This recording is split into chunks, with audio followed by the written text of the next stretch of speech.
Hello and welcome to our first episode of podcast where we dive deep into psychological topic to better understand the mind.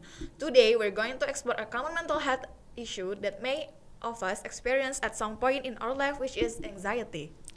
We've all felt anxious before, whether it's a big presentation, during a difficult conversation, or even when we face an uncertain future. But what is exactly anxiety and why does it affect us so much? And let's break it down from in this episode. But before we start that, let us introduce ourselves first. My name is Chanaswari as a moderator. Kanaya Prameswari, also a moderator, and we will have Vira, Naila, and Salvia for our guests for today discussion. Hello everyone. So my name is Vira. First of all, disclaimer: we all three are studying psychology, so anxiety are not common things for us. Okay, so from three of you, from your perspective, what is anxiety? Okay, from what we have studied, anxiety is a feeling of unease, such as worry or fear about something with uncertain outcome. It's normal to feel anxious from time to time. After all, anxiety is a natural response to stress and can actually be helpful in certain situations. It prepares the body to face challenges, whether it's running from danger or staying alert during an important task. Anxiety is a common experience affecting millions globally. Research indicates that about 1 in 4 people will face significant anxiety at some point in their lives, while an even larger number, over 80%, experience low-level anxiety daily. This shows just how prevalent anxiety in our society today. Okay, so if anxiety is that common, have you guys ever felt anxiety starting from Salvia? Okay, so starting about me, I always felt anxiety every time I had presentation. My heart starting to race, my voice starting to shake, like I could forget everything I have planned to say it when I was already in front of people.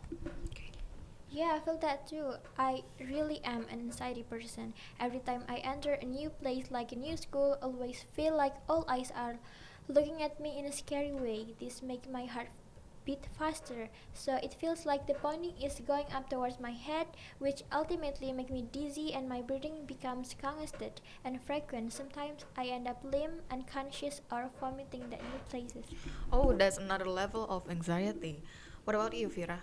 Okay, during my PKKMB period, I once broke a rule by bringing an item unrelated to the event.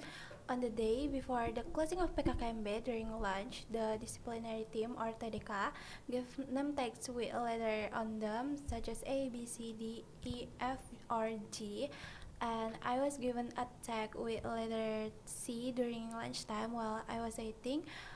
At that moment, I felt panic, fear, and ended up crying. My heart was racing. I was trembling, and I even felt nauseous. I couldn't continue eating because of the overwhelming panic of the lunch. The students who had received the later text were called, asked to line up, and were given a lecture or scolding by the TDK team. During that time, I felt extremely shaking and panicked again. Okay, so what I have read, the cause of anxiety are multifaceted. Researchers suggest that genetics, brain chemistry, and environmental factor all play significant roles. For instance, individuals with a family of history who has history of anxiety disorder are more likely to experience similar issues themselves. Additionally, traumatic event can trigger or accelerate anxiety symptoms. Is that right? Oh yeah, that's right. Okay, so let's discuss about genetic factors. Research indicates a strong genetic component to anxiety disorder. Individuals with a family history of anxiety are significantly more likely to develop similar issues themselves. Approximately 25% of first degree relative of individuals with generalized anxiety disorder or GAD also experience anxiety disorder. Okay, that's really an interesting fact. There's a psychological cause from anxiety, trauma, and stressful life, even also one of the factors in psychological. Exposure to traumatic events, particularly during childhood, can lead to long-term anxiety issues. Stressful life experience such as loss, abuse, or significant life change can trigger or worsen anxiety disorder. There is also a social causes, which is socioeconomic factors. Studies have shown that individuals from lower socioeconomic backgrounds are at higher risk for developing anxiety disorder. Economic stressor can contribute significantly to feeling of insecurity and worry. Wow, what an interesting fact here. So we can conclude that anxiety are multifaceted, right? Yeah, right.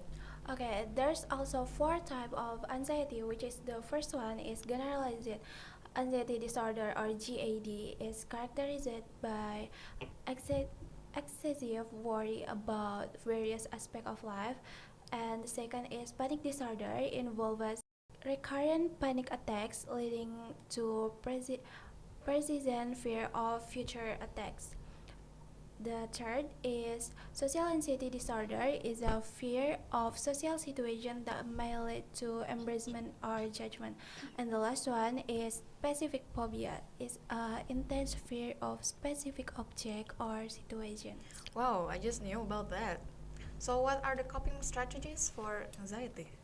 Okay, so the first coping strategies is cognitive behavioral techniques, which is identify and challenge negative thoughts, patterns that contribute to anxiety. This involves recognizing irrational belief and replacing them with more balanced thought. Another coping strategy is mindfulness meditation, which is practicing mindfulness helps individuals stay present and reduce anxiety by focusing on the here and now. Techniques include breathing exercise, body scans, and guided imagery. Or you guys could do psychology activity. Regular exercise is known to reduce symptoms of anxiety by releasing endorphins, improving mood, and providing a healthy outlet for stress. Activities can include walking, running, yoga, or team support. Or maybe the less you can do is engaging with friends, family, or support groups can provide emotional support and reduce feeling of isolation. Sharing experience with others who understand can be particularly beneficial. Oh yeah, I totally agree. Is there also treatment options? There is a few actually, which is cognitive behavioral therapy (CBT), acceptance and commitment therapy (ACT), medication such as antidepressant, benzodiazepines, and buspirone, support group, or you could do an online therapy programs. So by integrating these coping mechanisms with appropriate treatment options, individual can effectively manage their anxiety symptoms and improving their overall quality of life. Always consult with healthcare provider for personalized recommendation tailored to individual needs. Wow, you guys are really informative and smart. I have learned so much today from this episode. I really do appreciate you guys. Thank you so much for all this information. So, from all this information, we finally come to an end of the podcast. In conclusion, while anxiety is a common issue faced by many, it's essential to recognize when it becomes overwhelming. Utilizing coping mechanism and seeking professional help can lead to effective management of symptoms. Remember, you're not alone in this journey. Support is available. Thank you for tuning in today. If you find this episode helpful, please share it with someone who might benefit from it. Stay tuned for our next episode where we all will explore more about related to mental health and well-being. Thank you guys for watching and bye-bye. Bye bye.